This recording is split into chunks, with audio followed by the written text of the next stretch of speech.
My wife went missing 15 years ago. Today I received an anonymous message. I hate talking about what happened 15 years ago. In fact, I hate remembering that on January 7th, 2008, Sarah Collins, a loved member of the community, went to the store and was never to be seen again. It was a big case back then. Of course, everyone wanted to know what had happened to her, but I was the most anxious to find out. Sarah and I had been married 5 years. Since the day I met her, I knew that I wanted to spend the rest of my life with her. She was a woman who could light up a room just with her smile. That is why this was so tough to believe. Such a beautiful and successful woman had just vanished. They never found her body. 15 years later, and they didn't have any evidence at all. Not a tire track, not even a fingerprint, nothing. The police asked for help, but no one ever came forward. Somehow, no one had seen her. It was as if she had just vanished off the face of the earth. I think about Sarah a great deal. I could never remove her photos from around the house. Her bright face still smiles at me from every room. There's one photo of her, taken from our wedding day, that I really like. To me, it feels like looking right at her when I look at the photo. It shows her perfectly. I was 2 days ago looking closely at it, getting lost in the details. Her eyes, the corners of her mouth lifting into a smile, and that little dimple on her left cheek. I looked so closely I didn't hear almost the ringing of the phone. The landline phone was strange. Nobody had called me on that line for years. Everybody has mobile phones nowadays. When I saw the caller ID, it showed an unknown number, so I shrugged and answered it anyway. It was probably just the bank checking on something. This call took a bit of time to connect,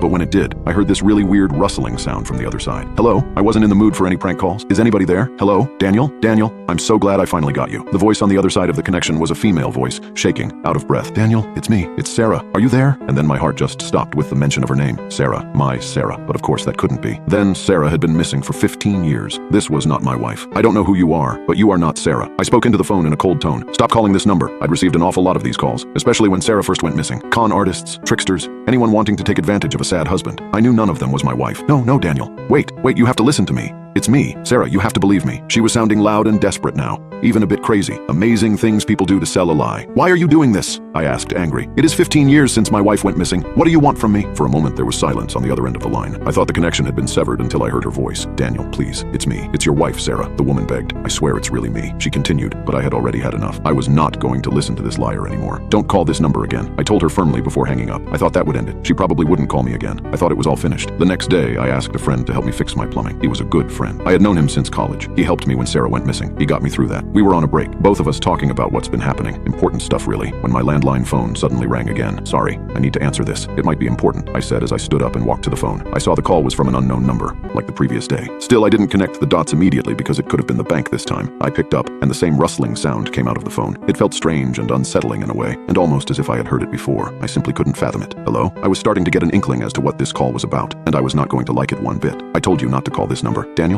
it's so good to get a hold of you finally. The exact words she uttered the previous day. Daniel, it's me. It's Sarah. Are you there? It was absolutely the same woman. I don't have time to waste on this, I said in exasperation into the phone. You're not Sarah. Cease the calls to me. I hung up and went back to my friend, who did look puzzled. Well, who was it? He asked me. Some prank caller trying to impersonate Sarah, I responded, and rolled my eyes. I thought I had moved on. I even changed my phone number. I don't know how this woman got my new number. Pretending to be Sarah? My friend asks back. That's really odd. Did you tell anybody about it? Like the police? Number, I shake my head. There's no need. It's just someone trying to stir up some trouble. They probably want money or something alike. I made it clear that our conversation was over. I didn't want to continue talking about it because that would bring up bad memories. The next day, I woke up, not expecting any more calls from the unknown number. I made it crystal clear that I wouldn't join in on her trick, but I was wrong again. Just as I started walking downstairs for a glass of water, the phone rang once more. I considered letting it ring, but then another thought came into my head. I was going to give a much stronger warning to the caller, and even threaten to involve police action if the calls did not cease. That would scare her. I was certain of that. I lifted the phone and received the same out-of-this-world sound. I couldn't justify it for some reason, but it sent shivers down my body. At last, the call connected. It was just the same as previously. The identical miserable speech. Daniel, I'm so glad finally I got to you. It was probably one of those recorded messages. Daniel,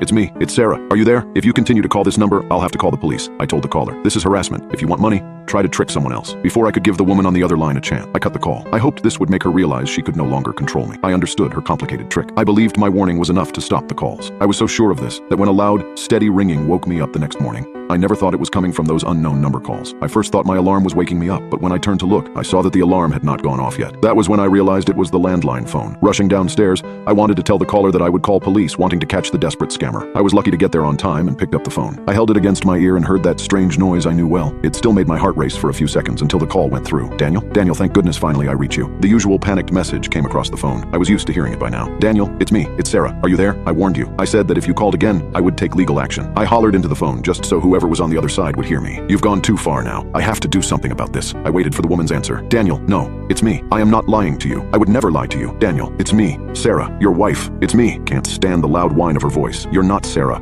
I said with sadness in my voice. I know you are not Sarah. I will do something about this. Goodbye. I hung the call for the last time and put the phone back. I know that woman wasn't Sarah. I'm sure she wasn't. I would know because on January 7th, 2008, Sarah Collins was murdered by me, a person who, up until that day, had something to offer this community. She was a very beautiful woman. I thought I must have been the luckiest man alive the first time she showed an interest in me. I didn't have much experience talking to women, and I was very glad someone like Sarah chose me. I loved her every moment of our marriage. I loved her even when I discovered she was cheating on me. I had accidentally found a series of romantic messages between Sarah and one of her co-workers. She was going to leave me for him. Sarah, my Sarah, was going to leave me for him. I couldn't let it happen. She was very beautiful, so bright and full of life. I couldn't lose her. I just couldn't lose her. So I killed her. It didn't really require any thinking. It was the only way she would be mine. Mine alone for good. Dead. She would never leave me. She would be my Sarah forever. When the police came, I concocted an elaborate lie. She had gone out to run an errand and never returned home. The same lie was splashed all over the national news. I didn't know whether I really got away with that lie or not, but a year went by, then another year. 15 years went by. Nobody ever figured me out. I was about to go back upstairs when I heard a light tap at the window. Click. That was just the sound of the window opening. And that's when I heard it. Something rustling right here in my own home. Rustling that filled me with fear and made me go into a panic. Daniel? Daniel, thank goodness I finally found you. The voice was coming from inside the house now. Daniel, it's me. It's Sarah. Are you there?